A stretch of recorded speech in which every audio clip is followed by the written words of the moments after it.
Hey everybody, just a real quick video.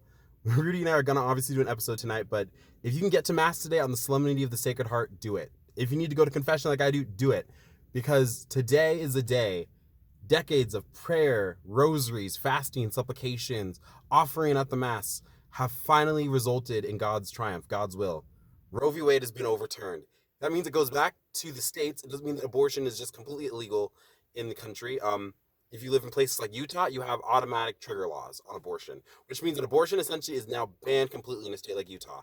If you live in places like Colorado or California, it's essentially wanton infanticide. So we have so much work to do. We have so much work to do. But on the Solemnity of the Sacred Heart, by decision of 5-4, Roe v. Wade is gone. It is no longer law of the Supreme Court of the federal government. Words cannot describe how utterly happy I am, how ecstatic it is to be part of this day. And so we need to give our thanks to God and also to a word of caution.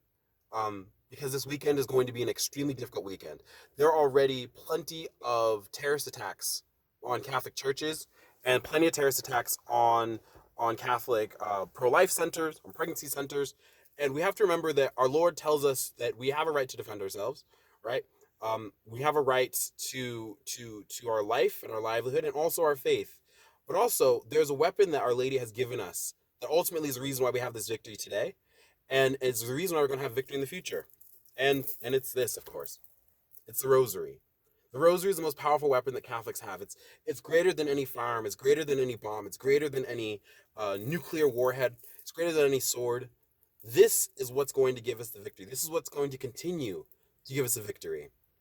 So if you can, have a holy hour, have adoration, get to Mass, receive the sacraments, give thanks to the Lord, pray for all those babies who have now been spared from being wantonly killed by the evils of this world, and also pray for those who are our enemies, pray for those who are our foes, who are going to persecute us, right? Those who are going to commit terrible acts against Catholics and Catholic churches this weekend. Pray that they have a conversion of heart, because we don't want any soul to go to hell.